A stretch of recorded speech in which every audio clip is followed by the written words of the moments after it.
Экинчиден, урматтуу төрага, жогоруда биздин кесиптешибиз Жанар Акаев абдан туура маселе көтөрдү. Сиз Конституциялык соттун төрагасын чакырып, чечим чыгарган соту чакырып, ушул жердин түшүндүрмө алышыңыз керек. Төрага катары. Бул мыйзам 78-чи берени мен кайталабайм. Жазылган. Биздин регламент бар. Анда баш мыйзам эмне болот?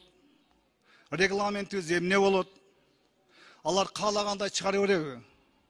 Мыйзам ушундай резина кылып койгондо каалагандай жака тартса каалаган толкование боло берет депчи. Көбү. Бирок андай эмес. Баш мыйзам бар да. Жанар Кубаныч абдан туура сөз айтты. Ал бул жака келиш керек, түшүндүрмө бериш керек. Баш мыйзамды сыйлабаганды боюнча жооп бериш керек. Бир адам жазып койсо, арыз жазып койсо, анда чыгара береби каалаган судья, каалагандай кылыпчы. Депутаттар эл шайлап келсе, элдин өкүлү болсо, мамлекет башы шайланат, депутаттар шайланат. Кандай Конституциялык сот өзү чечим чыгарып туруп, анан маалымат булактар таркатып атат каалагандай кылыпчы.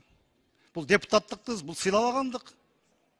Ошон үчүн чакырыңыз, эмдиги жумага ишмершемге киргизели, урматтуу депутаттар, келип бияка жооп берсин. Эң биринчи мыйзам сыйласак, ошондо жашоо жакшы болот. Тынчтык болот, стабилдик болот, экономика да ошондо көтөрүлөт. Тынчтык болбосо экономика көтөрүлбөйт эч качанчы. Ызычы болуп жүрө беребиз.